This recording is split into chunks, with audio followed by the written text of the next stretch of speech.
Pues empiezo con el título de la charla, que es la Vuelta al Mundo sin prisas.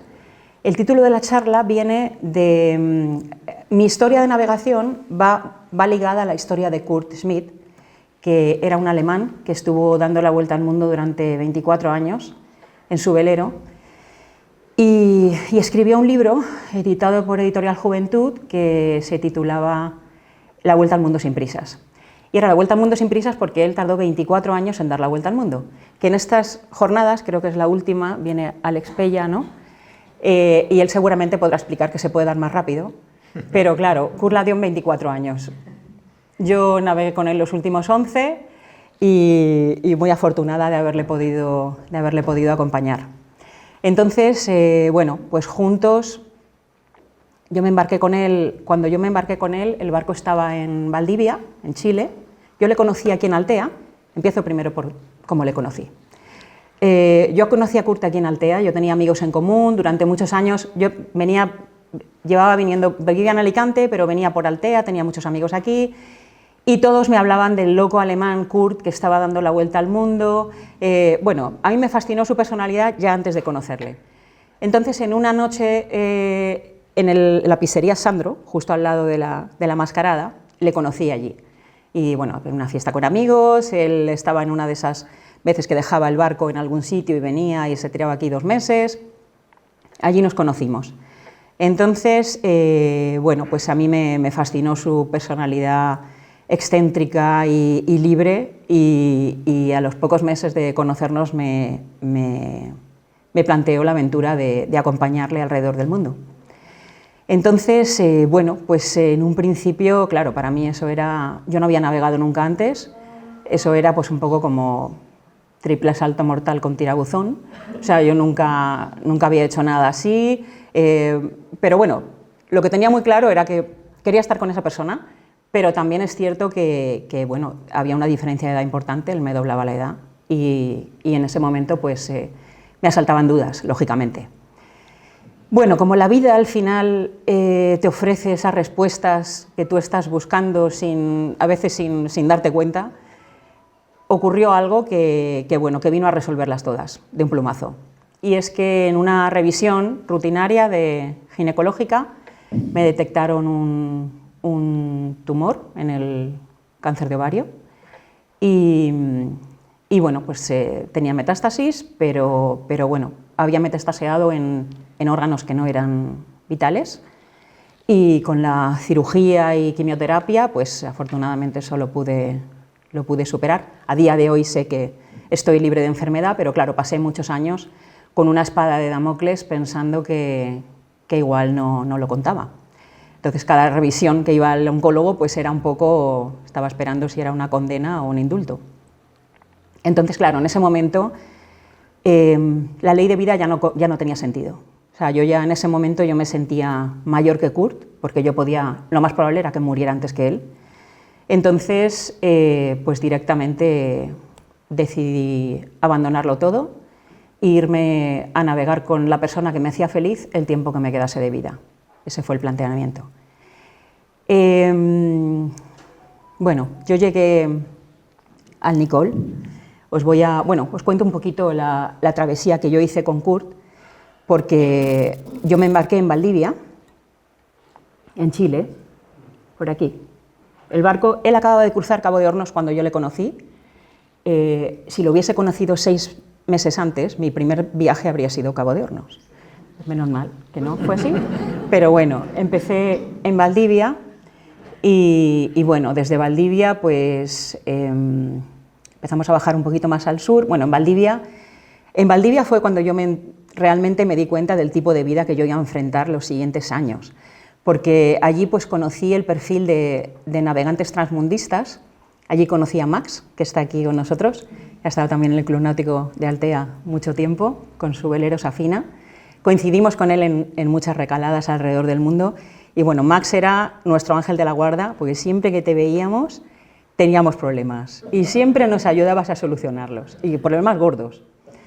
Entonces yo le conocí a él en Valdivia, él estaba allí con el Safina y desde Valdivia pues me di cuenta un poco de toda esa comunidad de navegantes transmundistas La mayoría gente de mayor de 60 años, porque es realmente cuando supongo que las personas pues ya tienen un poco su vida resuelta, tienen sus recursos, pues su patrimonio, y en ese momento pues a lo mejor alquilan su casa, se van a... Entonces la mayoría de la gente que yo conocí haciendo esto era gente más mayor que yo. Y luego había unos cuantos intrépidos, casi siempre franceses, que eran muy jovencitos y iban a veces con familia, con niños, mujeres embarazadas, enfrentando travesías a veces de 3 semanas con mujeres embarazadas de 7 meses. Y yo decía, pero bueno, esos son los franceses. Los franceses son muy intrépidos, sí, verdaderamente sí, son admirables. Y bueno, pues en Valdivia empecé, conocí toda esta gente esforzada, generosa con su tiempo y sus conocimientos, y empecé un poco a darme cuenta también de la hermandad que existe entre los navegantes transmundistas, ¿no? De hoy por ti, mañana por mí. Se cuentan historias increíbles de gente que ha ayudado a otra que no la conocía de nada. En Suvarov hay una historia, a ver si cuando lleguemos a Suvarov me acuerdo y la retomo, porque esto es un poco como Sherezade, o sea, si empiezo me voy yendo por los sitios y al final no os cuento nada. Entonces, bueno, yo empecé en Valdivia, de Valdivia bajamos hacia Chiloé, que es una isla un poquito más al sur, y ahí, eso es lo más sur que yo he navegado, que eran los 43 grados sur, son los 40 rugientes que llaman en navegación, y bueno, pues por ahí pasan cosas, por ahí siempre pues la meteo no es muy fiable y siempre hay algún problemilla, pero bueno. Es muy bonita esa zona, la verdad, la parte de Chile sur es increíble.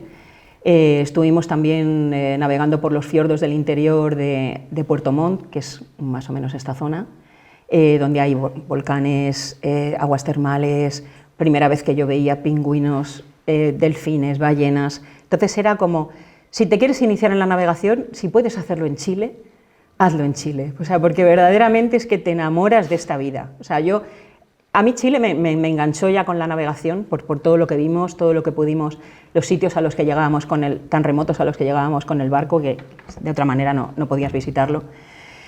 Entonces, bueno, pues de allí, de Chiloé, os voy contando un poquito, que creo que va a ser la mejor forma de ir dando pasos y contando anécdotas del viaje. Fuimos al archipiélago Juan Fernández, de aquí. En el archipiélago Juan Fernández hay una isla que se llama Robinson Crusoe, que bueno, claro, cuando Ipur me dijo a mí que íbamos a visitar Robinson Crusoe, pues claro, ¿qué te imaginas? Una isla de cocoteros, playas blancas y no. La isla de Robinson Crusoe está a 33 grados sur, hace frío, es verde y negra, llena de acantilados, la única playa es una playa de arena negra, pero es una maravilla de lugar, la verdad. Yo lo recorrí haciendo senderismo y es increíble, lleno de leones marinos, repleto de leones marinos, y hace frío, allí hace frío, no es tropical. Y bueno, fuimos allí, llegando allí habíamos roto el stay de proa, que era prácticamente mi primera travesía larga, y allí estaba Max. Max nos ayudó porque en la travesía, al romperse el stay, bueno, pues el enrollador se quedó, vosotros los que seáis navegantes más o menos sabéis un poco lo que es romper el stay con el enrollador y la vela desplegada. Claro, pues se quedó eso como un botafumeiro asesino, dando golpes contra el casco. Claro, Kurt tuvo que ir a proa, lo enganchó como pudo, se dio un golpe en la rodilla, y claro, cuando llegamos a Robinson Crusoe, pues allí estaba Max, y nos ayudó con la reparación y pudimos continuar. El archipiélago Juan Fernández es una maravilla, la verdad, Robinson Crusoe especialmente.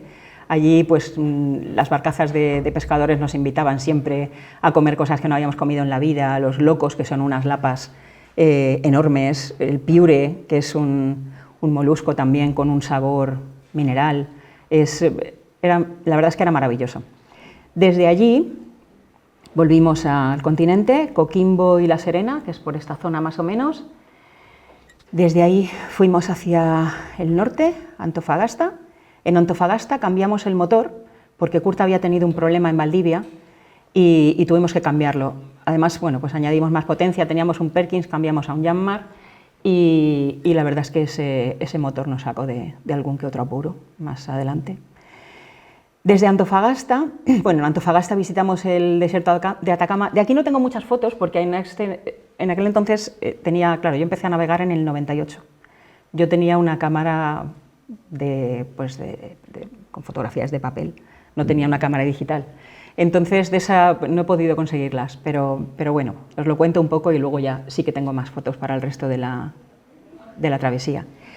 En Antofagasta cambiamos el motor, allí visitamos el desierto de Atacama, que es el desierto más árido del mundo, y la verdad es que era una maravilla visitar todo aquello y bueno, era realmente fascinante.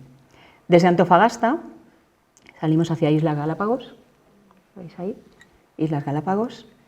La travesía eran de unos 1.700 millas y bueno, todo fue bien en esa travesía. De las pocas travesías que fue bien, fue esa. Entonces, bueno, pues llegamos a Islas Galápagos, a Puerto Ayora, que es la isla Santa Cruz, y bueno, la verdad es que me maravilló, porque lo primero que te encuentras allí son animales que no tienen miedo al ser humano. Voy a salir de aquí un momentito porque ahí sí que tengo un vídeo. No tienen miedo al ser humano y los puedes tocar. O sea, yo recuerdo que cuando anclamos en Puerto Ayora, pues un montón de aves llegaron a la proa del barco y yo, claro, yo estaba fascinada. Yo, Kurt, mira, no sé qué tal. Y se me queda mirando y dice, ¿quieres hacer el favor de echarlos de ahí? Que nos van a empezar a cagar toda la teca y aquí no podemos limpiar. Digo, pues tienes razón. Me fui para proa, me acerqué y llegué a empujar a uno de ellos. Luego me sentí fatal, se cayó al agua. O sea, yo nunca pensé que eso pudiera ocurrir. Allí los animales no tienen miedo al ser humano. Las iguanas terrestres se mimetizan completamente con las rocas y te das cuenta de que están ahí porque te escupen cuando te acercas mucho, pero no se van, no se van. Creo que tengo por aquí algún vídeo de eso. Bueno, este es el mercadito que hay en Puerto Ayora. El mercado del pescado. Estas no son domésticas, ¿eh? O sea, están ahí pues pillando los restos del pescado que les dejan. Lo que aquí pueden ser gatos, ¿no? Buscando la sardina, por allí son las focas. Sí, focas, pelícanos, que ahora verás, iguanas marinas, fragatas, que son las aves estas que tienen el buche rojo o blanco, esas también están por todas partes allí y casi las puedes tocar. Entonces estás ahí en el mercadito y estás viendo esto y no se van, ya te puedes ir tú. Ellos no se van, o sea, tienen muy claro que allí son los reyes y que están hiperprotegidos, allí no les pasa nada. Entonces, bueno, pues ahí tenéis un poquito.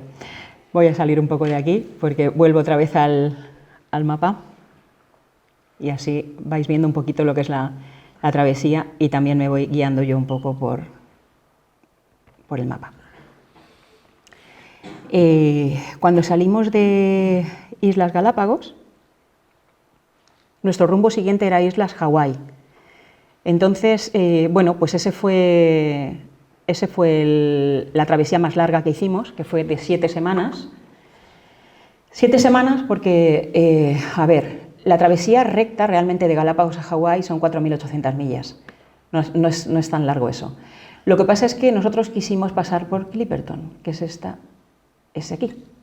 Y luego, aparte, cuando salimos de Galápagos, hay una cosa que ocurre en Galápagos y es que como están en el Ecuador, hay unas encalmadas, te quedas sin viento y estuvimos una semana sin viento allí. Voy a salir un momento porque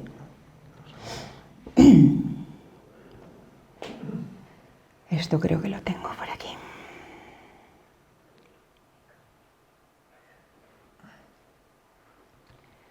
Bueno, nos pillaron unas encalmadas de una semana y entonces aprovechamos para bañarnos en alta mar. Feliz idea de bañarnos en alta mar.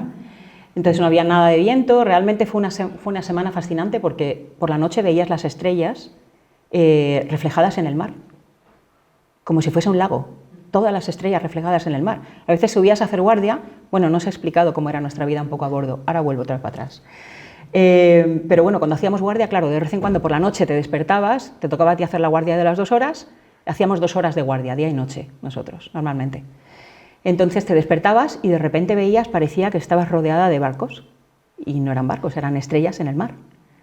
y eso lo puedes ver pues, cuando el mar está completamente en calma. Entonces ahí, bueno, pues a Kurt se le ocurrió la felicidad de que nos bañáramos en alta mar. Estábamos como a 3000 y pico metros de profundidad y me acuerdo que a mí me daba vértigo. A mí realmente me daba, bueno, es una Galápagos, ahí me daba mucho vértigo. Pero bueno, dije, bueno, tengo que superarlo. Me tiré como 10 minutos ahí enganchada al candelero, digo, tengo que tirarme al agua, Al final me tiré al agua, conseguí dar una vuelta completa al velero, subí, y al cabo de un ratito veo un remolino en el agua y digo, ay, mira, delfines. Me quedo así mirando y digo, pero son blancos y negros. Digo, pues no van a ser delfines, o sea, efectivamente eran orcas. Y claro, era como, digo, Kurt, ¿tú sabes que aquí había orcas? Dice, sí, pero las orcas no hacen nada. Digo, bueno, ya no te vuelvo a hacer caso nunca más. Y ya fue mi primer y único baño en alta mar. Nunca más me bañé, ya no me fié. Aparte, yo soy de la generación de la película Tiburón. O sea, yo, en cuanto dejas de hacer pie, ya te imaginas el cabezón del tiburón de abajo, imagínate si estás a 3000 metros. No, ya no se podía, eso ya no lo volví a hacer. Bueno, esta es una foto de Galápagos, pero esta es más reciente. Esta fue cuando yo terminé la vuelta al mundo.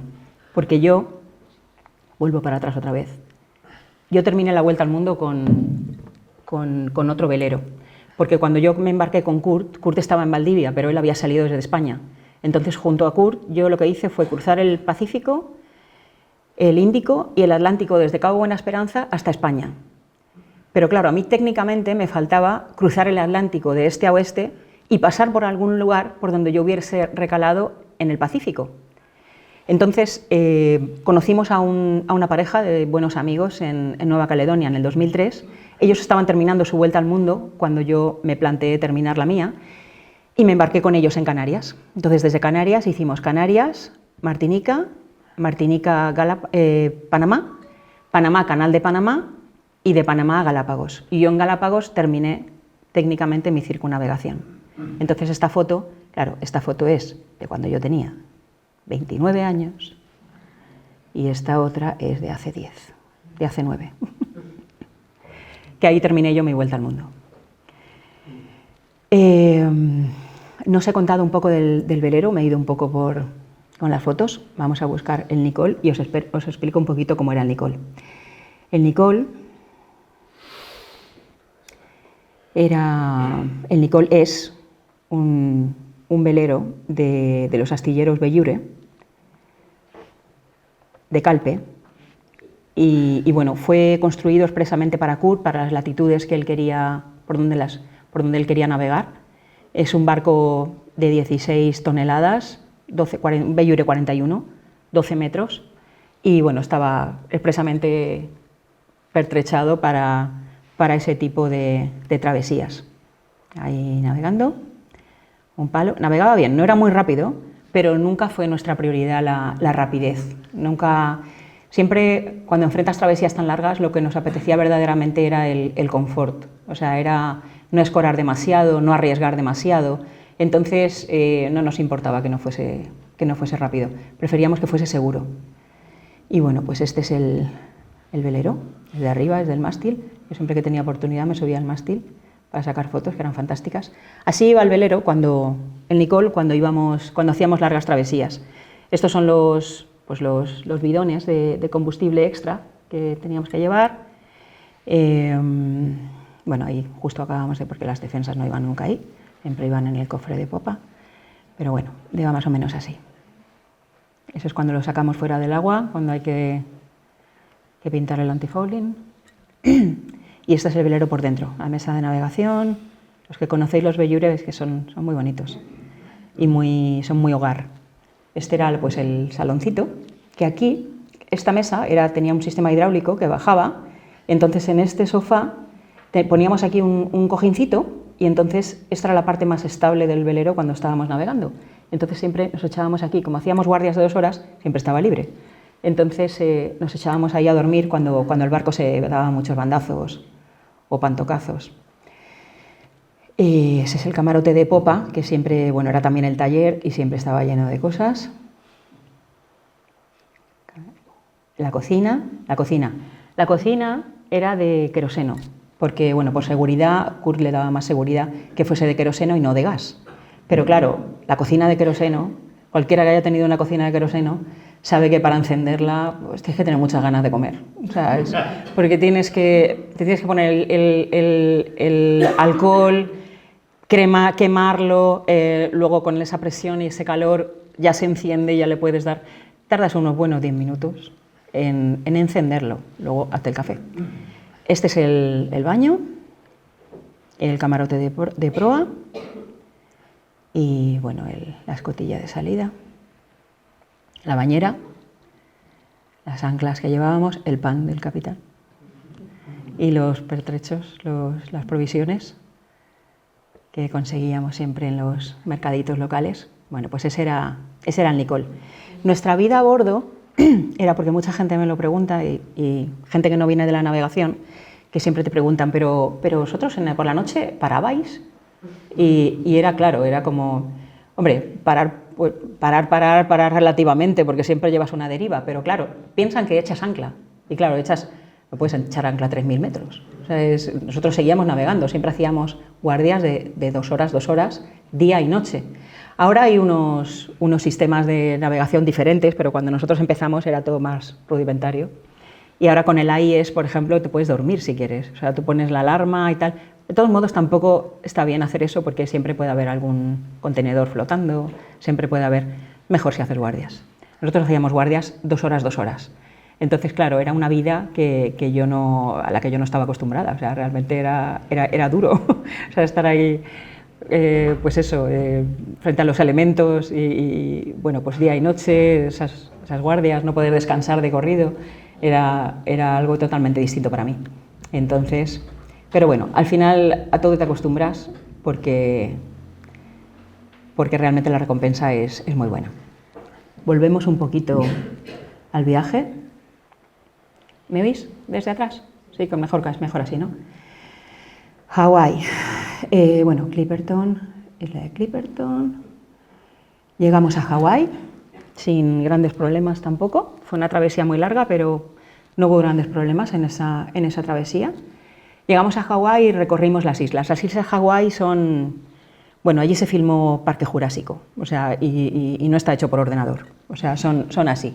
Son cascadas directas al mar, volcanes de lava que vierten en las costas directamente, valles inmensos, una vegetación exuberante. Hawái es muy bonito. Hawái es verdaderamente un lugar fascinante. Llegamos a Big Island, que es la más al este, y desde allí llegamos hasta Kauai, pasando por Lanai, Molokai, Maui, Oahu. Recorrimos casi todas las que están permitidas, porque hay algunas que no te permiten llegar. En Kauai recuerdo que anclamos en una bahía que era de forma de media luna, la bahía de Hanalei, y estás anclado en esa bahía y estás viendo cascadas caer directamente al valle, pero como 8, cascadas de 70 metros, o sea, la verdad es que era muy bonito, son lugares remotos y a los que tienes que llegar, pues, bueno, ahí puedes llegar con avión, pero hay otros que no. Cuando salimos de Hawái, bueno, de Hawái, la idea de cuando salimos de Hawái era ir al Alaska, a Sitka. Pero bueno, pues el navegante propone y Dios dispone. Cuando estábamos pues en el Atlántico Norte, en el Pacífico Norte, en mitad de ninguna parte, fue la olla directa al cristal del cuarto de baño que os he enseñado antes, que era justo lo que estaba enfrente de la cocina. O sea que realmente la escuela era más de 90 grados. Porque si fuese 90 grados, pues se habría volcado, pero al caer disparado hacia el espejo era más. O sea, estuvimos a punto de dar la vuelta a la campana. Y bueno, pues así pasamos 3 días, que 3 días que no se los deseo a nadie. En ese momento yo me acuerdo que ya no me importaba morirme. O sea, dormíamos entre olas, porque claro, era como el ruido, la inclinación del velero, te despertabas muy sobresaltado. Entonces, pero claro, al final el agotamiento tenías que dormir. Y dormías entre olas. Y me acuerdo que yo le dije a Kurt, Kurt, ¿puede venir alguien aquí si pasa algo, puede venir alguien a rescatarnos? Dice, con este tiempo no va a venir nadie a rescatarnos. O sea, no... Pero bueno, Ahí ya fue cuando yo volví a creer en Dios, empecé a rezar todo lo que sabía y bueno, pues así pasaron los días, uno tras otro, hasta 3.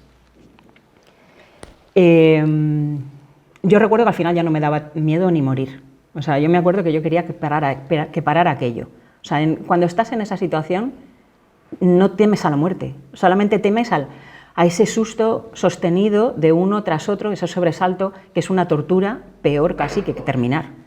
Entonces, bueno, pues al tercer día vimos una avioneta de guardacostas de Estados Unidos que sobrevolaba el velero y se puso en contacto por radio con nosotros. Y bueno, estableció contacto con nosotros, nos preguntó cómo estábamos, nos preguntó cuál era la situación a bordo y nos preguntó si habíamos visto algún barco alrededor. En ese momento no lo sabíamos, pero estaban buscando un pesquero, el Billy Mary, creo que se llamaba, bueno, días más tarde lo encontraron boca abajo, con la balsa salvavidas fuera, pero no encontraron a nadie de la tripulación.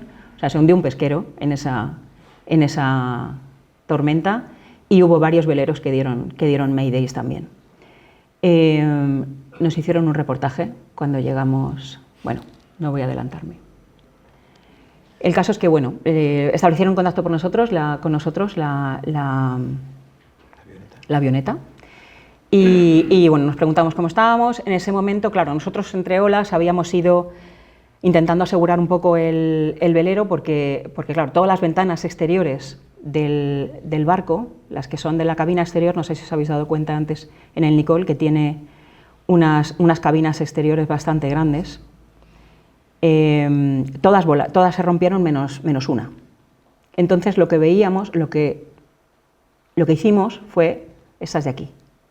Todas, eran 5. Todas menos una volaron. Entonces, entre olas, lo que hacíamos era, abríamos la escotilla, mirábamos un poco la situación del velero, qué es lo que había volado, qué es lo que faltaba, qué es lo que se había roto, un poco para saber cómo estábamos. Cada vez que veíamos una de estas flotando, una ventana, la cogíamos, porque claro, los portillos del Nicole, lo veis aquí, son muy grandes. Entonces, nuestra mayor preocupación era, si las olas los llegaban a romper, con todo cerrado, el barco no es estanco realmente, entonces con todo cerrado caía mucha agua, había mucha agua dentro, flotaban cosas. Claro, la preocupación nuestra era que se rompieran estos. Entonces lo que hicimos fue, pues las ventanas que se iban desprendiendo, las cogimos, conseguimos agujerearlas y parapetar todo esto, o sea, poner una especie de, con estas ventanas, tapar un poco estos portillos, estos y los de babor. Y así, pues más o menos, estar un poquito con mayor seguridad, porque si se rompían esos, ahí ya el agua iba a entrar las olas nos pasaban por encima, o sea, el agua iba a entrar tan fuerte que nos iba a hundir. Y bueno, así lo hicimos. El caso es que con la avioneta, bueno, contactamos, nos dejó una frecuencia de radio, nos dijo en qué circunstancias estaba, en qué condiciones estaba el barco. Le dijimos que en ese momento, porque ya habíamos visto que el timón no estaba como enganchado, no sabíamos en ese momento qué pasaba con el timón, pero no teníamos gobierno. Entonces se lo comunicamos, nos dejaron una frecuencia de radio en ese momento para que les fuéramos diciendo, unas horas contactábamos con ellos para que les fuéramos diciendo cómo evolucionábamos. Y bueno, al día siguiente, cuando ya había pasado la tormenta, ya solamente quedaba mar de fondo, nos preguntaron si queríamos ser, cuando ya confirmamos que efectivamente el timón no funcionaba, claro, estábamos en mitad de ninguna parte, estábamos a 10 días de Galápagos, estábamos a 2 semanas de Hawái, a 2 semanas de Alaska, a 3 semanas de San Francisco, de California, estábamos en mitad de ninguna parte, sin timón. Entonces, bueno, pues Kurt me preguntó, porque claro, él podía disponer de su vida, pero no de la mía. Entonces me preguntó qué opinaba. Y yo dije, bueno, pero si nos rescatan, ¿qué pasa con el velero? Que pues el velero se pierde. Nos rescatan a nosotros, el velero no se lo van a llevar con la avioneta. Entonces, pues yo en ese momento me dio muchísima pena, porque la verdad es que todo ese casi año que llevábamos ya de navegación, un año ya, llevábamos ya de navegación, yo había vivido ya tantas cosas en el barco que ya se establece un vínculo, es como que lo humanizas, o sea, es como, tiene vida, un barco tiene vida. Cuando has vivido en un velero, sabes que es un ser vivo, además te castiga si no le cuidas, es así. Entonces era como, no lo podemos abandonar, o sea, tenemos que intentar lo que sea para llegar a tierra. Entonces, bueno, pues decidimos continuar. Esta gente nos dejó una frecuencia de radio, conectábamos con ellos una vez al día para decirles nuestra posición y tal, y más o menos monitoreando un poco la ruta que llevábamos, claro, del viento que nos iba llevando. Y al final consiguió moverlo como 10 grados, el timón se movía como 10 grados. Me he olvidado contaros que Guardacostas nos envió a un pesquero, que era de la misma flota que se había hundido. Si era así de grande, desde luego él era enorme, o sea, era un pesquero enorme. Se llamaba Ghost y nos lo envió para que nos fabricase una pieza que en principio pensamos que iba a solucionar el tema del gobierno, del velero, pero bueno, llegaron, claro, fue muy complicado, les mandamos la pieza, ellos la recuperaron porque ellos sí tenían gobierno, nosotros no. En su taller consiguieron hacernos la pieza que pensamos necesitábamos. Ya fue muy complicado recuperarla, porque nosotros llevábamos una deriva pero no teníamos gobierno. Entonces pusieron 2 defensas con un cabo de 20 metros y claro, más o menos por donde íbamos pasando, pues con el bichero lo intentabas pillar, 3 intentos tuvimos que hacer, no lo conseguíamos. Pero bueno, al final lo recuperamos, Kurt estuvo trabajando en el cofre de popa todo el día y vimos que no era cuestión de esa pieza. Entonces, bueno, pues seguimos a la deriva, nos íbamos acercando a la costa de California, no sabíamos exactamente a dónde íbamos a llegar, pero nos íbamos acercando. Entonces, bueno, pues así estuvimos 3 semanas a la deriva, hasta que al final acabamos en San Francisco. Y cruzar el Golden Gate, o sea, en esas condiciones, que era de repente como abrir un telón, donde de repente, o sea, fuera de la bahía de San Francisco no había nadie. Pero entrabas en la bahía de San Francisco y de repente Alcatraz, los veleros, alas delta, globos aerostáticos, avionetas cruzando por arriba y por abajo del Golden Gate, o sea, eso era un circo. Total que, bueno, todos los veleros que nos íbamos cruzando, claro, nos miraban horrorizados ahí, como, ¿esta gente de dónde sale? El barco estaba destrozado, o sea, los candeleros se habían roto como si los hubieran aserrado, completamente rotos, todo lo de cubierta había desaparecido. El piloto de viento, que teníamos un Aries, desapareció en el mar también. Todas las ventanas de la cabina exterior, la verdad es que daba bastante pena el barco. Pero bueno, conseguimos llegar, claro, ya en el último tramo tuvieron que remolcarnos y llegamos a unos astilleros, Anderson Shipyard, en Sausalito, y allí pues estuvimos durante 1 mes y medio trabajando en el barco como locos para poder continuar con la aventura. Me acuerdo que, bueno, nos hicieron este reportaje en Latitud 38, que es la publicación de navegación que hay por la costa de California, y bueno, pues era la travesía sin radar, sin timón. Y bueno, ahí fue cuando nos enteramos de que efectivamente pues, ese pesquero se había hundido, que habían dado otros veleros Mayday y todo esto. Al final el periodista le preguntó a Kurt, era ¿cómo sales de ese atolladero cuando te ves en esas? ¿No? Y era como, y recuerdo que le dijo, pues cuando tu vida te va en ello, te vuelves muy creativo. Y bueno, pues allí acabamos. Os enseño un poquito unas fotos de mal tiempo. Realmente en mal tiempo, mal tiempo, no sacas fotos. No sacas fotos porque en ese momento te da la impresión de que estás faltando al respeto a Dios.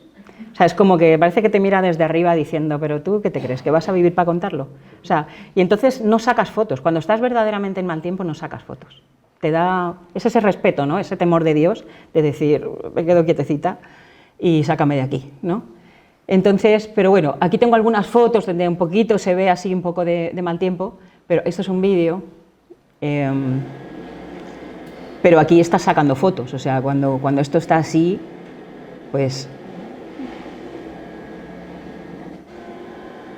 cuando esto está así, estás sacando fotos, o sea, que no es tan malo, ¿no? O sea, al final esto era llegando a Sudáfrica, creo.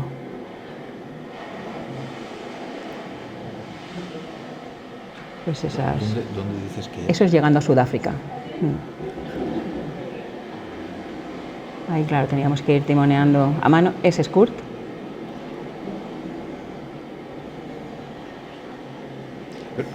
Entiendo, Elena, que esto es un paseo al lado del que acabas de describir, claro. Sí, claro, aquí sacaba fotos, claro. Cuando estás sacando fotos no pasa nada. O sea, yo aquí saco fotos. Esto es una ola de 5 metros. Pero ahí sacas fotos. O sea, las malas no sacas fotos. O sea, estás dentro rezando. O sea, no... Esto es lo que más, o sea, lo que más o menos se puede parecer un poco mal tiempo cuando sabes que le vas a contar. Entonces, pues... Bueno, ¿por dónde iba? Salimos de Hawái. ¿Se está haciendo muy largo? Porque igual me estoy atrancando demasiado en... A ver, seguimos con el mapa. Vale, pues conseguimos llegar a San Francisco, reparamos y continuamos nuestro viaje hacia el sur, por toda la costa de California, pasamos por Santa Catalina, Santa Bárbara, San Diego. Es una zona realmente complicada para navegar toda la costa de California por las nieblas. Es una zona de nieblas donde los colonos antiguos pensaban que era brujería, lo que se trataba de brujería, porque era como en 5 minutos tienes buena visibilidad y de repente no ves la proa del barco. O sea, pensaban que era brujería. Entonces, claro, navegar por la noche, a veces navegamos por la noche, pues ahí tuvimos un susto muy gordo con un carguero que estuvo a punto de abordarnos. Y claro, es horrible realmente por la noche ver de repente que entre la niebla vas así y ves de repente una proa enorme con una luz verde y una luz roja ahí, ¿no? Y era como... Pero bueno, pues esa la contamos también. Tiramos hacia México, hacia Cabo San Lucas y La Paz. Y estuvimos en La Paz, en la Marina de La Paz. Ahí me di cuenta de que realmente la aventura de la navegación era más dura de lo que en un principio se puede pensar, porque hay americanos que han a lo mejor comprado sus embarcaciones en la costa de California, San Francisco, han hecho este recorrido, esta travesía, hasta Cabo San Lucas, hasta La Paz, llegan allí y venden el velero. O sea, es como que de repente se dan cuenta de que esto no era el sueño que ellos pensaban. O sea, entonces, y hay muchos veleros en venta allí, y buenos veleros. Entonces ahí fue cuando me di cuenta de esto igual no es tan fácil como yo pensaba.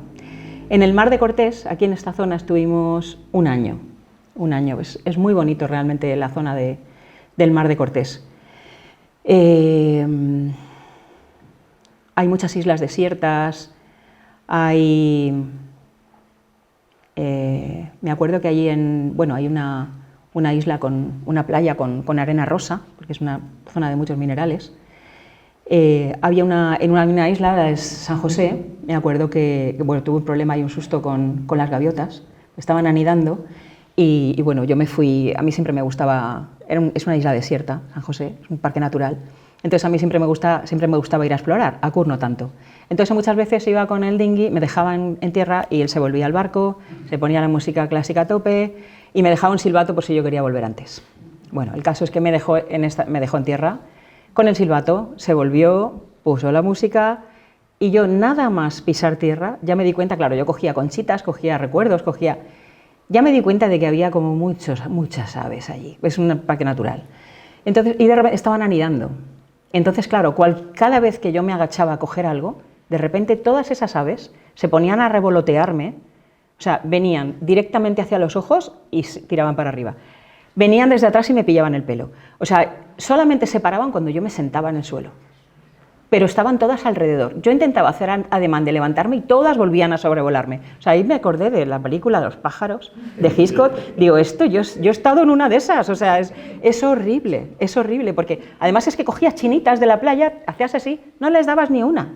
No dabas ni una. O sea, es increíble. Total, que yo tocando el silbato, claro, a 40 grados de temperatura, tocando el silbato sin poder moverme, claro, yo pensaba, me voy nadando al barco, pero el barco estaba bastante lejos, ahí había tiburones, digo, sí, lo que me faltaba, de repente, que los tiburones, que estas me piquen, que salga sangre, que venga un tiburón, yo ya me hacía la película, digo, mejor me quedo aquí, yo tocando el silbato 1 hora y media, hasta que Kurt de repente ya pues le dio por parar la música y decir, quiere volver.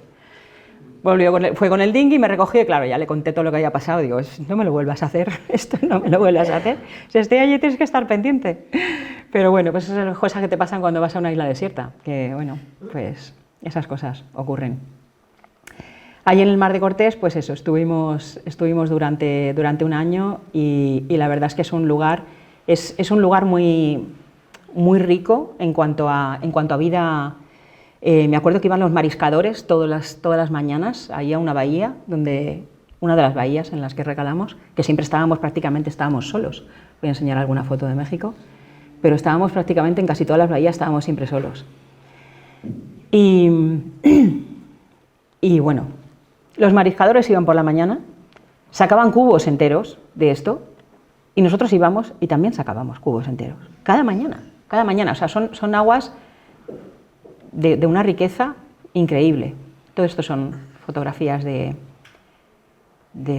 es San Carlos, un poquito más al norte, en el Mar de Cortés. Sacamos el barco siempre había que sacarlo una vez al año, pero estábamos casi siempre solos en las bahías, ahí. Esta es la playa que te decía de arena rosa. Todo esto son fotos de México, del Mar de Cortés. Esto ya es en Isla Isabela, cuando salimos del Mar de Cortés. Isla Isabela está un poquito más hacia afuera. Allí estaban, bueno, las fragatas, que son estos pajaritos, estas aves, estaban anidando y prácticamente los podías tocar, no se asustaban. Todo esto es México. No se oye. Todo esto es México. Los leones marinos. Bueno, esto era un cormorán que vimos, que me acuerdo yo que tenía una almeja enganchada, una anécdota graciosa. Y de repente fue como siempre estaba yo, me gustaba estar encubierta porque es ahí donde pasan las cosas. Y era como, Kurt, ese cormorán tiene una almeja enganchada al pico. Y era como, ya, pero no interfieras en la naturaleza. Porque veía que había un pelícano detrás que le estaba levantando de la cola para ahogarle. O sea, para quedarse con la... Y yo era como, Kurt, ¿estás viendo eso? Digo, o sea, es que se lo quiere cargar, porque quiere coger no interfieras en la naturaleza. Digo, vale, ¿vienes conmigo o voy yo sola? Entonces al final fuimos, enganchamos al cormorán, le soltamos Estos son los pájaros bobos, con las patitas azules, ¿los veis ahí? Azul eléctrico, muy graciosos. Estos los hay también en Galápagos. Y este es mi hermano, que vino, bueno, mi hermano y mi hermana vinieron a México, porque nosotros normalmente navegábamos solos, pero de vez en cuando, pues en alguna travesía o en alguna zona venía familiares, y bueno, pues mi hermano vino a visitarnos. Y esto es una bahía donde quedan varados calamares gigantes. Entonces tú vas allí y normalmente es al atardecer. Llegas y empiezas a oír así, y están en la costa y los puedes coger con las manos. O sea, son calamares gigantes. Luego nos comentaron que probablemente van huyendo de los bancos de sardinas, que se los comen. Entonces, claro, se acercan mucho a costa, pierden la orientación y se quedan varados en tierra. Pero claro, tú los puedes coger con las manos. Estos son, bueno, petroglifos de allí, de la zona. Esto no se hace, pero yo, bueno, pues me hizo gracia. Coger al pajarito, lo solté después, al pececito, lo solté después, ¿eh? Pero bueno, quería ver un pez globo, que nunca lo había visto. Todo esto son bahías de México. Entonces, bueno, pues después de México, salimos Isla Isabela, Puerto Vallarta, y desde Puerto Vallarta ya pues enfrentamos el cruce del Pacífico, Volvimos a pasar por Clipperton, por la isla de Clipperton, porque la primera vez que pasamos pues era como... la isla de Clipperton es un atolón que está en medio de ninguna parte, que pertenece a Francia, está pues entre Galápagos y Hawái, os lo he enseñado antes. Pertenece a Francia y por derechos de pesca, supongo, porque ahí no hay nada. Es un atolón con la laguna interior seca, tiene como 4 kilómetros de diámetro, y esto es Clipperton. Entonces, el punto más alto es esa roca, que son 16 metros, y hay 2 barcos naufragados. Entonces, en esta segunda parte cuando cruzamos Clipperton, ocurrió algo extraordinario, que fue, de repente vimos muchísimos delfines, unas manadas de delfines increíbles, y yo me di cuenta de que uno de los delfines estaba chocando contra la proa del barco. Eso nunca pasa. O sea, que yo supiera, nunca había pasado, son muy virtuosos nadando. Pero había uno que estaba chocando contra la proa del barco. Entonces empecé a sacar fotos porque me di cuenta de que había una cosita blanca ahí al lado y yo pensé que era una bolsa de plástico o algo. Digo, pobre, ha enganchado un plástico y está enfermo, yo ya estoy en mi película. Y bueno, pues como estábamos en movimiento, empecé a sacar fotografías y saqué varias fotos. Entonces por la noche volqué las fotos en el ordenador y ya las miré más detenidamente. Esa es una, esta es otra, esa es otra y esa es otra. Si os fijáis ahí, eso es la bolsa de placenta. Estaba dando a luz, estaba dando a luz. Tengo otra donde se ve en pleno salto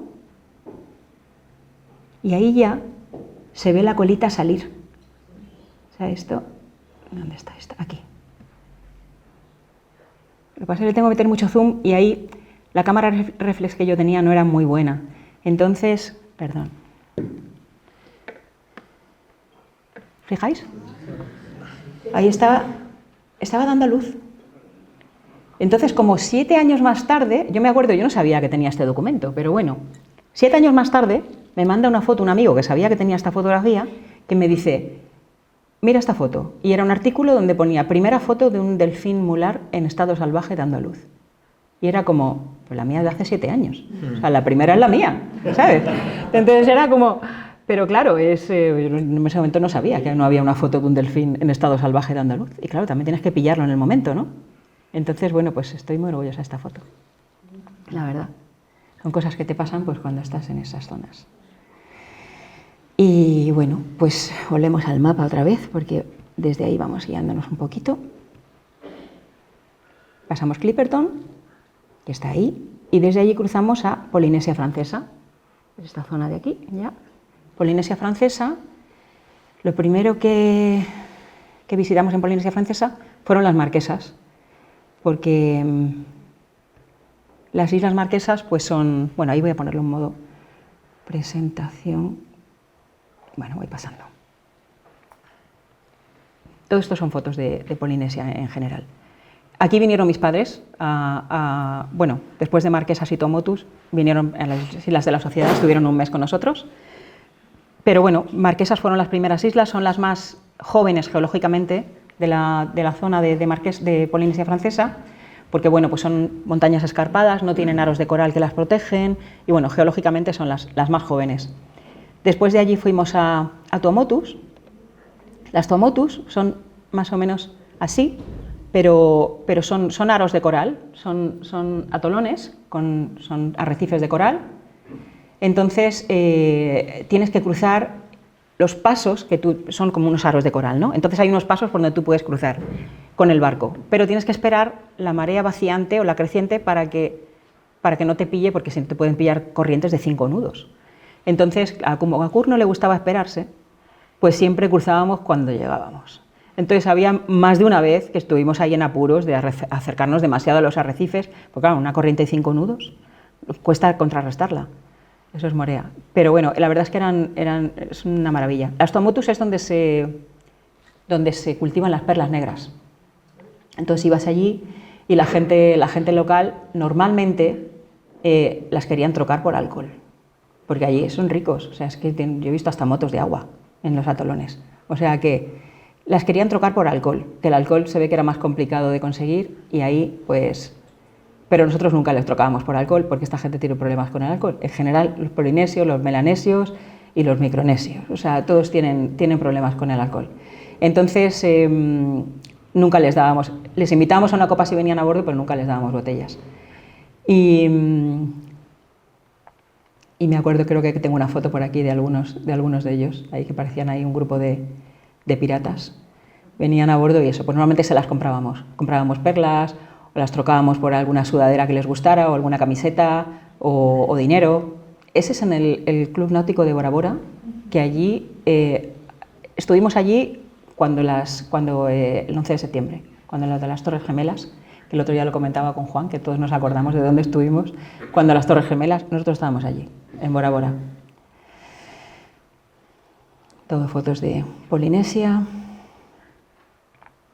¿Ves? Esos son los pasos. Ese es grande, pero hay pasos más angostos, donde tienes que verdaderamente que hacer una navegación precisa, porque si no te puedes ver en apuros. Estos son los chicos, los de las perlas negras, que con la botella de Glenfiddich, que claro, pues eso, pues eran muy simpáticas.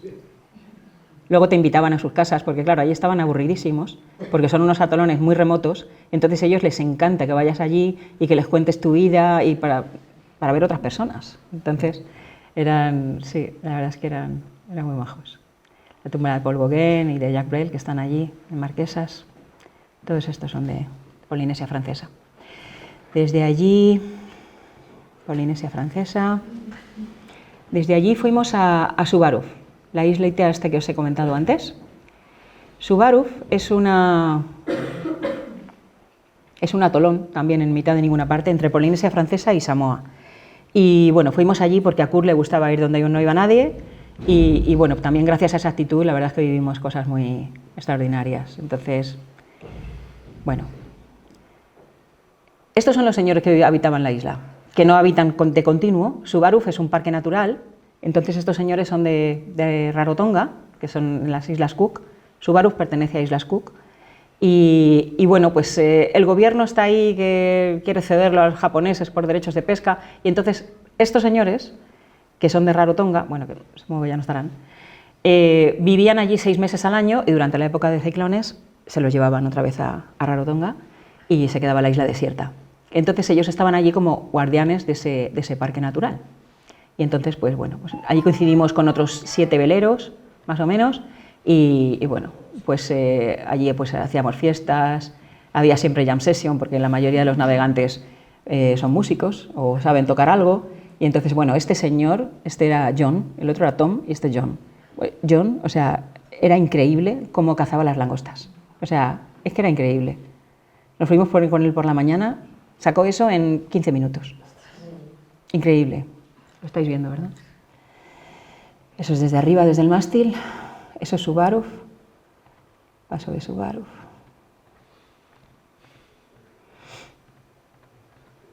Bueno, pues eso es una isla desierta a la que no puedes ir. Había 2 gatos que seguramente serían de algún navegante que se los había dejado allí. Estaban esterilizados. Y bueno, ahí pues no puedes ir con agencia de viajes. Ahí tienes que ir con velero. Allí son lugares a los que no puedes llegar de otra manera. A ver, seguimos con el mapa. Estamos ahora en Suvaruf. Después de Suvaruf pasamos a Samoa. Samoa son 2 grupos, American Samoa y Western Samoa. Fuimos a Western Samoa, que es más interesante, porque lo otro es un poquito como un protectorado americano, muy militar, y la verdad es que era muy chulo. Desde allí bajamos hacia Tonga, y bueno, pues antes de llegar a Tonga tuvimos un problema con el motor, tuvieron que remolcarnos, unos amigos que habíamos conocido alemanes en Polinesia, nos remolcaron hasta Neiafu, que es el grupo del norte de las Islas Tonga, y en Tonga pues nos hablaron de que había allí una pareja de españoles viviendo en una isla. Entonces quisimos conocerles y vivían en una isla que se llama Tapana. Entonces, bueno, pues esto es Tapana, esa isla de ahí. Y fuimos a conocerles y nos encontramos con esta gente. Esta es María, es tortilla de patata, ensaladilla, croquetas, chorizos. Los chorizos los hacían porque cada vez que venían a España se compraban las especias y entonces se las llevaban. Entonces allí, pues con la carne picada que conseguían, hacían una especie de chorizos y paella, todo para cenar. Y entonces era, por los guiris se les encantaba, que las todos eran americanos, y ahí estaban ellos, felices, en su islita, allí. Ahí montábamos las fiestas. Aquí, bueno, esta noche fue memorable para mí, porque resulta que ahí me inicié yo en la ceremonia del cava. El cava no es nuestro cava. El cava en esas islas, en Tonga, en Fiji, el cava es una bebida que ellos beben, que la hacen con las raíces del árbol de la pimienta. Entonces tiene un efecto narcótico, o sea, se prepara con agua y macerado con saliva. Entonces, pues tiene aspecto de agua del fregadero y sabe a agua del fregadero. Entonces, pero bueno, pues te lo bebes, el primer medio coco que te bebes, porque lleva un ritual de beber cava. O sea, tú estás allí rodeada de toda esta gente, de estos tonganos tan guapos, ¿sabes? Y entonces tú estás allí con ellos y de repente pues te pasan el medio coco, dan una palmada, es un ritual como muy solemne, nadie se ríe, o sea, te van pasando el coco y tú lo vas bebiendo. Entonces, mira, si te fijas, él estaba ahí con un medio coco. Bueno, te pasaban el coco. El primer medio coco te adormece la lengua. O sea, tú, la lengua empieza la lengua a trapo, ya no puedes hablar bien. Bueno, yo me llegué a beber 21 medios cocos. 21 medios cocos, o sea, perdí un día de mi vida. O sea, yo salí un viernes y me desperté un domingo. No sabía ni cómo había llegado el barco, no sabía nada. Y era como, y digo, hoy es sábado, no sé qué, dice, no, hoy es domingo, llevas 24 horas durmiendo. Digo, catatónica, o sea, yo no sé. Pero me desperté muy bien, la verdad, no tenía resaca ni nada. Esto eran fiestas ahí en La Paella, que siempre había americanos, siempre. La verdad es que lo pasábamos muy bien. Eso es azufre. Eso, navegábamos a veces por mares amarillos, porque allí la actividad sísmica es increíble en Tonga, volcanes nativos por todas partes. Y el mar de azufre, pues las niñitas bailando, la bahía de Neiafu, es la capital de Babau, del Grupo del Norte, esa es la casa de Biliami, en Tapana, y bueno, pues eso, esto es muy divertido. Este señor es el embajador, no sé si lo sigue siendo ahora, el embajador de España en Australia, y esta es su mujer. Entonces, en las islas del Pacífico no hay embajadas, hay, en el mejor de los casos, consulados, creo que en Fiji a lo mejor hay algún consulado, pero en Tonga no había ni eso, hay alguna oficina, alguna que pueden contactar con alguien del cuerpo diplomático, pero no hay embajadas ni hay consulados. Entonces este señor de vez en cuando pues, se iba a pegar un paseo por el Pacífico y miraba a ver, quería conocer a gente española que viviera por allí. Total, que nos avisaron de que este señor estaba allí en el hotel, que quería conocernos y tal. Bueno, pues allí que va Eduardo con su sombrero de torero, Kurt con la guitarra, Eduardo también. Eduardo es muy buen músico. María pues haciendo la segunda voz con las maracas, Biliami con la percusión. Este chico Ricard, un chico catalán que estaba dando la vuelta al mundo también, en solitario, que también coincidimos con él en Tapana. Y bueno, pues allí pues fuimos allí a darles la serenata, ellos allí pues encantados de la vida, y de repente pues ¿y dónde vais ahora? Tal, pues no, nos vamos ahora ahí de bares, nos vamos ahí de... Y se nos quedan, ¿podríamos irnos con vosotros? Y era como, es que claro, nosotros estamos acostumbrados a... Nuestras cenas son siempre oficiales, son aburridas, y nunca tenemos la oportunidad de salir y pasarlo bien, aquí no nos conoce nadie, tal. Pues veniros con nosotros. Se vinieron con nosotros, bueno, acabaron, así estábamos de bar en bar, tocando ellos, yo no soy música. Este es el embajador. Acabaron borrachos. Lo pasaron fenomenal y, bueno, acabamos en un bar. Los tonganos cuando beben, los tonganos son de cava, si beben alcohol, la lían. Y entonces se pegan, pero se pegan fuerte, se pegan de que vuelan mesas, sillas, botellas, acaban en el hospital la mitad, y bueno, pues eso ocurrió esa noche. O sea, nos quedamos en un bar y de repente pues hubo una pelea campal, Biliami estaba metido en el ajo, empezaron a pegarse todos y tal, y claro, Kurt así con el embajador y su mujer, pues ya va a crear aquí un conflicto diplomático. Bueno, al final, Biliami acabó en el hospital, este es Biliami del día después, pedazo de brecha que tenía en la cabeza. Este es Ricard, el chico este que os digo que es catalán y está dando la vuelta al mundo en solitario. Esta es Elena, la chica que su novia, que en aquel entonces, Eduardo, Kurt y María. Comiendo un puerquito, un puaca, que le llaman allí en Tonga. Y bueno, pues así. Al día siguiente, bueno, el embajador dándonos las gracias, qué bien lo hemos pasado, repartiéndonos tarjetas, lo que necesitéis, vosotros me llamáis. Lo hemos pasado fenomenal. Bueno. Todo esto es Tonga. Tonga es muy chulo. Todo, la verdad. Bueno, estos son dos chicos. Este es Ricard, el chico del que os he hablado, que es catalán. Y este es Gabriel, un chico madrileño que también está dando la vuelta al mundo, pero no en solitario. Con su velero llevaba más gente. España tiene como 8.000 kilómetros de costa y yo no he conocido prácticamente transmundistas españoles. O sea, me da mucha pena porque la mayoría he conocido más holandeses que españoles dando la vuelta al mundo. Y en Tapana coincidimos con dos, con Ricard y con Gabriel. Es curioso que tengamos tanta costa y no salgamos fuera. Todo esto es Tonga. Estos son 2 costillas de ballena, que era decoración en un resort que tenían ahí, que es, bueno, Mounu es uno de los resorts. Creo que lo hemos pasado, os cuento porque también es una anécdota graciosa. Es una islita pequeñita, muy pequeña, la recorres en 15 minutos, esta. Y entonces me acuerdo que, bueno, llegamos allí y me fui a recorrer la isla. Entonces, cuando volví de recorrer la isla, al cabo de 15 minutos, porque te la recorres ahí van las tortugas a desovar. Cuando volví, recuerdo que Kurt me comentó, dice, me acaban de comentar los dueños, que eran 2 neozelandeses, una pareja mayor, dice que hay una cosa muy curiosa, dice que hacemos la gente que viene del hemisferio norte y la gente que viene del hemisferio sur. Dice, los que venimos del hemisferio norte damos la vuelta a la isla hacia la derecha y los que vienen del hemisferio sur la dan hacia la izquierda. Como el efecto de Coriolis también funciona en el cuerpo. No sé, era una cosa muy curiosa. Dice, si hay un neozelandés, un australiano, se va a ir hacia la izquierda. Si viene un europeo, se va a ir hacia la derecha. Curioso. Era algo que no me esperaba.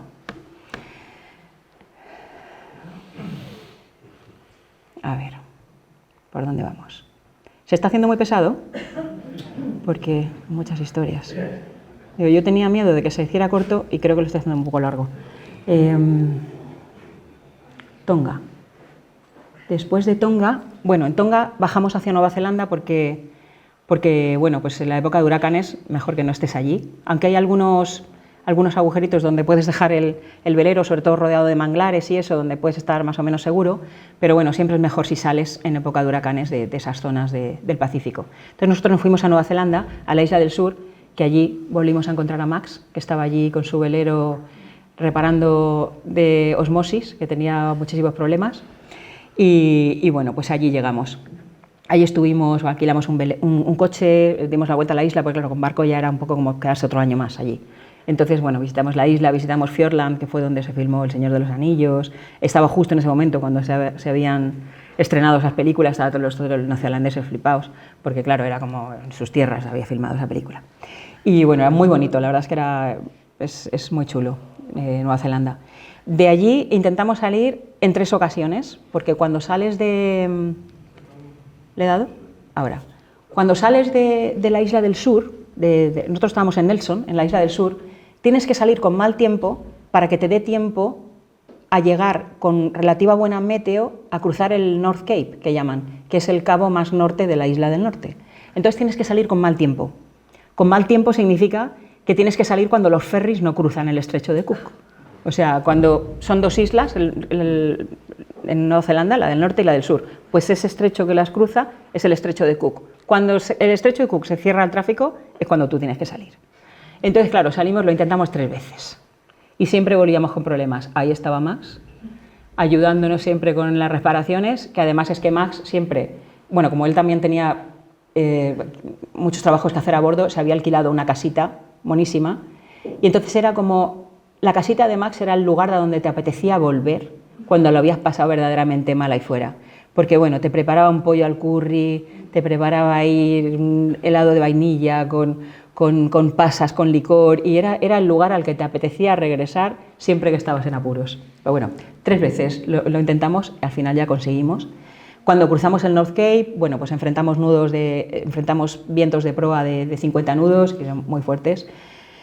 Y tuvimos que volver al norte de la isla del norte, que es un sitio que se llama Púa. Estuvimos allí hasta que la meteo mejoró. Y de allí fuimos hacia Minerva. Como a Kurt siempre le gustaba ir donde no iba nadie, pues acabamos en Minerva. Minerva son unos arrecifes en medio del mar. Unos arrecifes que en marea alta no ves nada y en marea baja ves rompientes. Pero claro, si te atreves a pasar por ahí, este es el paso de Minerva Norte, que es muy, muy, muy angosto, porque claro, estás en medio del mar, si te pasa algo, si arrancas en el arrecife, pues no va a venir nadie a ayudarte. Es ese, por ahí, por el paso. Entonces ves ahí un poquito que está más clarito. Entonces, claro, tenías que hacer una navegación muy precisa para poder entrar en ese arrecife. Pero claro, cuando entras, anclas en mitad del océano, a 8 metros. O sea, tú echas anclas, allí pasamos una noche y estás anclado en mitad del océano. O sea, la verdad es que es una experiencia insólita. O sea, eso queríamos vivirlo. Y bueno, pues así fue. Salimos de allí de Minerva, volvimos a Tonga, estuvimos otros 2 mesecitos allí con María y Eduardo para afianzar pues la amistad que nos unió, que nos sigue uniendo. Y estuvimos 2 mesecitos allí con ellos. Desde allí nos fuimos a Fiji. Voy un poquito ya más rápido, que si no se va a hacer muy largo. Desde allí fuimos a Fiji. Estas son fotos de Fiji. En Fiji, bueno, a Kurt lo tenían idolatrado, porque como él tocaba de oído, pues claro, se entraban con todas estas bandas de música de ellos, se enganchaba con todas sus canciones y ellos pensaban que se las sabía. Ya, ¿te sabes esa también? Lo que pasa es que Kurt pues, iba con la mandolina o algo y les seguían todas las canciones, ellos flipaban con Kurt. Aparte que seguramente nunca habían visto una mandolina. Entonces, pues esto, pues Kurt les daba unos conciertos que me encantaba. Esta es la islita de Malolo Lailai y este es el bar, el $3 bar. En este bar todo vale $3.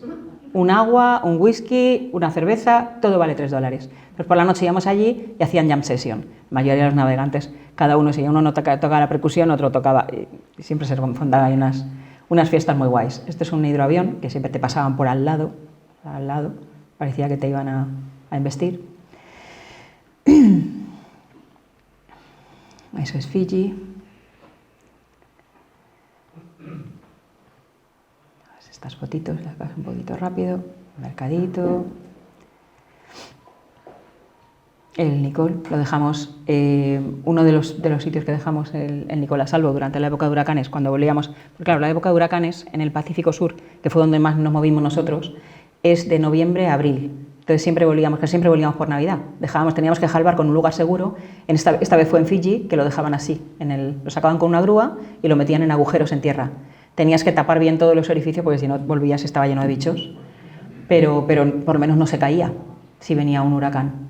Entonces era la forma más segura de dejar el velero allí. Entonces volvíamos a España, luego nos volvíamos a embarcar. Estos son las Yasabas. ¿No sé si habéis visto la película El Lago Azul? Supongo que sí, todos la hemos visto. Pues yo quería ir a las Yasabas porque, claro, pues todas las niñas de mi edad, todas queríamos ser Brooke Shields. Y entonces era como, yo sabía que se había filmado en las Yasabas, en Fiji, y fue como, Kurt, llévame a las Yasabas. Y esta es la cueva donde salen ellos en la película, esa es la cueva donde ellos se bañan. Y toda esta zona son las Yasabas, que es impresionante, es muy, muy bonito. Y muy salvaje. Allí también, o sea, vas allí y, bueno, todo esto son tribus en distintas bahías a las que visitábamos, y entonces tú lo que tienes que hacer es, tú compras cava en los mercaditos de la capital, lo llevas en el barco, tiene que ser bueno, y entonces tú se lo llevas de ofrenda a los jefes de las tribus, para que te permitan pues dejar tu dinghy en tierra, dar una vuelta, explorar su zona, y entonces es un poco como pues es un obsequio que ellos, no está escrito, pero lo esperan, ¿no? Y entonces siempre llevábamos unos ramilletes de cava para ellos.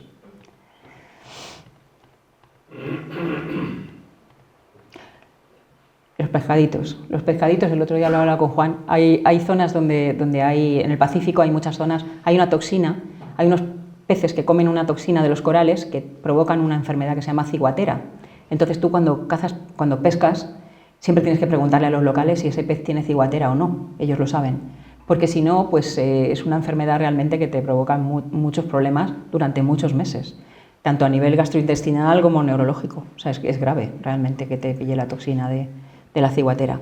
Siempre teníamos que tener cuidado con eso. Fiji, Vanuatu, paso un poco las fotos de Vanuatu y os voy contando un poquito. Vanuatu son unas islas, la verdad es que a mí es lo que más me ha impresionado, yo diría, Vanuatu. Son muy diversas culturalmente, cada una de ellas tiene como algo más de 300.000 habitantes y tiene más de 100 lenguas diferentes. Entonces la gente de Vanuatu habla 3 lenguas mínimo. Una es el bislama, que es su lengua franca, y luego su lengua local, sea la que sea, y luego inglés o francés dependiendo del misionero que llegara primero. Entonces ellos suelen hablar como 3 lenguas distintas. Y bueno, pues estos son sus festivales, que a veces pues te dejan ir allí a nosotros tenemos 3 tótems de estos en el bar, en la mascarada. Son los de la calle, ¿verdad? Los que hay en la terraza. No, los de fuera, no los de... Nada más entrar a la mano izquierda, tenemos 3 de estos, de esa isla además. Y allí pues nosotros siempre intentábamos, sobre todo máscaras, pero también tallas de madera y eso, intentábamos traer cositas para ir ampliando la colección del bar, de la mascarada. Que no es que fuese el propósito del viaje decorar la mascarada, pero bueno, siempre era una buena excusa para traer cosas interesantes. Estos son los Blue Holes que hay en la isla Espíritu Santo de Vanuatu también, que son, bueno, pues llegas a ellos a través de una ensenada que se va estrechando, vas con el dinghy, con el barquito auxiliar, y de repente llegas, estás así estrechito con manglares, y de repente llegas a un círculo perfectamente redondito de aguas turquesa, heladas, agua que viene del subsuelo, agua que se puede beber, agua fría, dulce, de muy buenísima calidad, y entonces, claro, aprovechábamos para bañarnos, claro. Y bueno, esto es una playa de Olivina, allí también en Vanuatu. Vanuatu es muy chulo. Eso es un coconut crab, es un cangrejo de coco, la copra. Ahí hacíamos la colada en los ríos.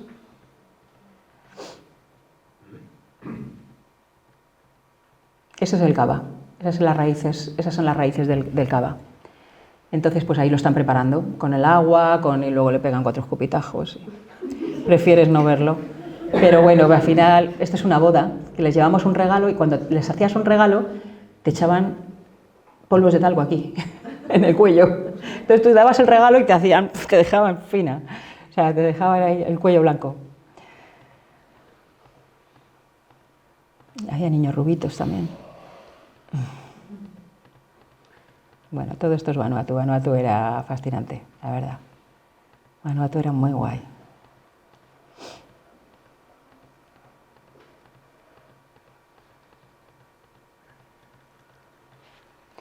Bueno, vamos a hacerlo un poquito más rápido si queréis y así no, porque tampoco sé qué hora es.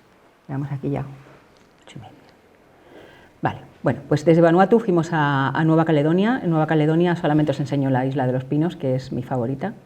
La Isla de los Pinos es extraordinaria. O sea, siempre estás acostumbrado a ver islas con cocoteros, pero la Isla de los Pinos tiene este pino, el pino Cook, un tipo de araucaria que puede llegar hasta los 70 metros. Y la Isla de los Pinos para mí era, o sea, lo más parecido a estar en la película de Avatar. O sea, es impresionante la Isla de los Pinos, por lo insólito y por lo extraordinaria, ¿no? Vamos a ir un poquito más rápido. Desde aquí fuimos a Australia. De Australia cruzamos el Estrecho de Torres. El Estrecho de Torres es lo que separa, vamos aquí al mapa, de la travesía. El Estrecho de Torres es lo que separa Australia de Nueva Caledonia, de Papúa Nueva Guinea. Que esto es, no sé, aquí, Estrecho de Torres. Entonces, bueno, desde Australia volvimos a Nueva Caledonia, de Nueva Caledonia Papúa Nueva Guinea, de Papúa Nueva Guinea cruzamos el Estrecho de Torres, que es esto, llegamos hasta Bali, desde Bali fuimos a Singapur, el canal de Singapur es imposible de cruzar, pero bueno, lo cruzamos, es el segundo más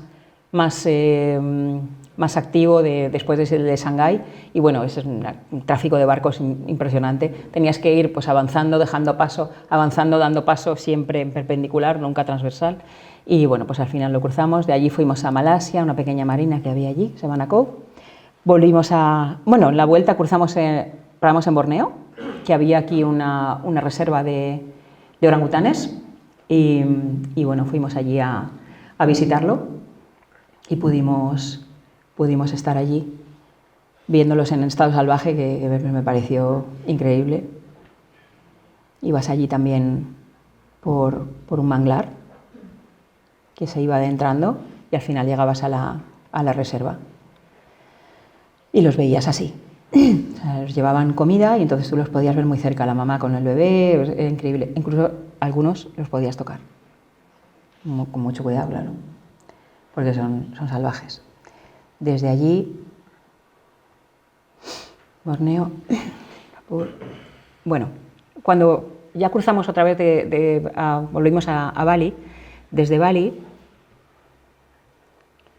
me acuerdo que Kurt me preguntó, había que cruzar el Índico en ese momento, y Kurt me preguntó qué quería hacer, si quería cruzar por el canal de Suez o si quería cruzar por Sudáfrica.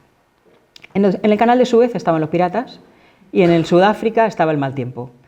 Entonces era un poco, digo, bueno, a ver, yo sé cómo reacciono en mal tiempo, pero los piratas pues no me apetecía nada realmente pasar por allí. Además esto era en el 2009, que era, no sé si os acordáis que hubo una época muy conflictiva en el canal de Suez, donde había, bueno, un montón de gente a quien secuestraban, gente que incluso moría cuando intentaban rescatarlos.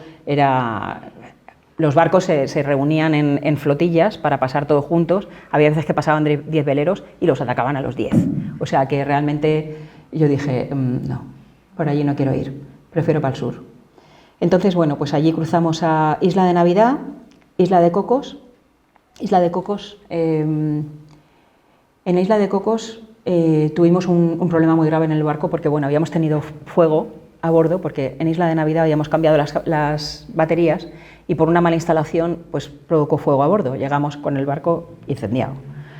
Entonces, bueno, pues en Isla de Cocos no hay nada. O sea, viven 600 personas, pasa un carguero cada muchos meses, entonces no es el mejor sitio donde te puedes quedar cuando estás tocado de muerte. O sea, había que cambiar las baterías, llegamos con problemas de timón otra vez, con problemas de motor. O sea, el barco tenía cirugía mayor en el peor lugar donde te puedas encontrar.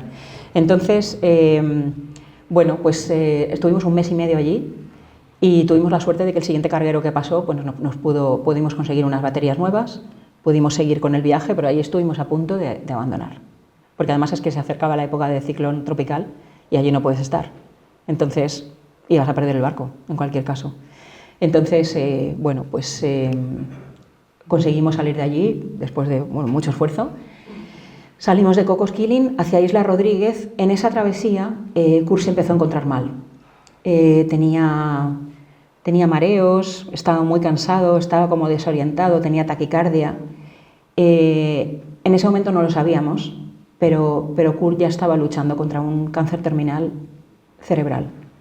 Entonces, bueno, pues decidimos que en esa travesía de unas 1900 millas hiciese yo todas las guardias nocturnas para que él pudiese descansar.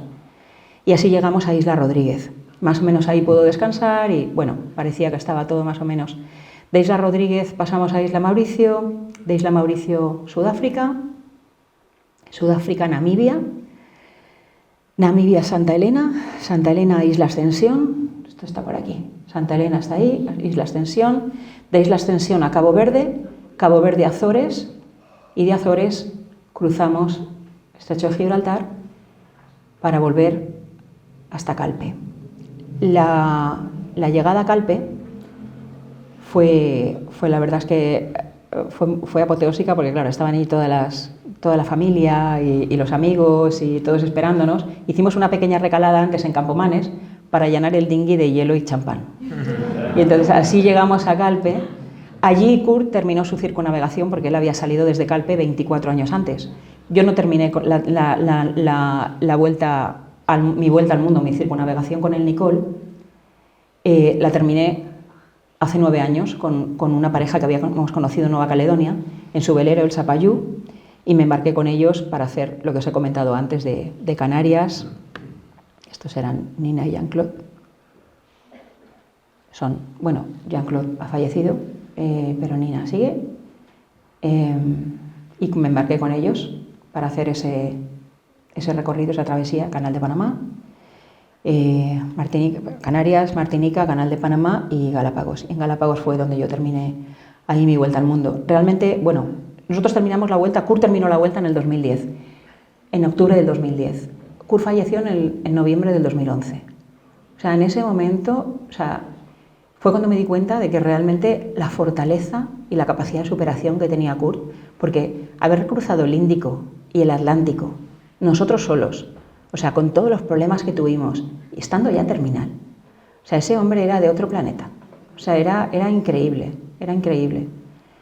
Y bueno, pues ahí yo terminé la vuelta en Islas Galápagos con estos amigos.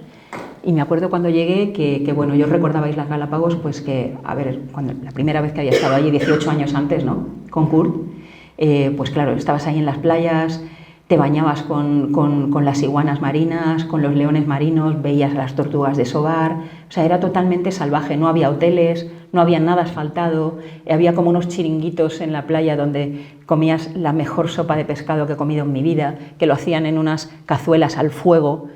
Y de repente, claro, volví con Nina y Jean-Claude 18 años más tarde. 18 años más tarde, la isla de Santa Cruz era un lugar completamente diferente. No, pero casi. De repente todo asfaltado, había tráfico, ya todos esos chiringuitos ya no estaban, ya eran bistrós. El bistró que puede haber en cualquier parte del mundo, ya no había chiringuitos de playa. Hoteles desde 5 estrellas hasta backpackers, hasta mochileros. Un sendero de madera por el que no te podías apartar, menos mal, porque claro, había tal volumen de turismo que si no molestabas a los animales. Entonces era una pasarela por la que tú podías transitar, pero no te podías apartar de esa pasarela. Entonces, claro, era como... Ahí realmente me hizo pensar, digo, si quieres mantener tu memoria intacta, o sea, al lugar donde en algún momento fuiste feliz, no deberías regresar. Y entonces yo ahí terminé mi vuelta al mundo, sin prisas, y esa fue mi última recalada. El otro día hablando con Diana, con la chica de Radio Altea, que me preguntó, ¿lo volverías a hacer? ¿Volverías a...? Y pues no estoy segura. No estoy segura si lo volvería a hacer. Un poco por eso también, ¿no? Dices que todo esto habrá cambiado. O sea, yo no quiero volver a sitios donde los he conocido, salvajes, los he conocido, y de repente vas y seguramente estarán expoliados ya.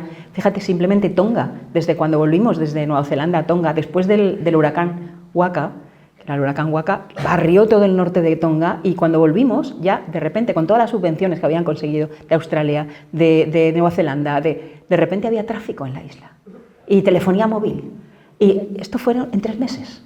O sea, puedes imaginar cómo está todo eso ahora. No quiero volver, seguramente no quiero volver. Y bueno, pues esta es mi historia. No sé si...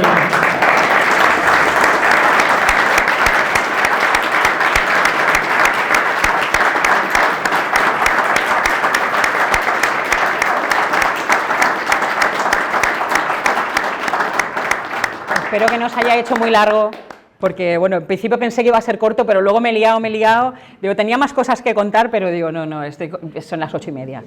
No. Se ha hecho largo.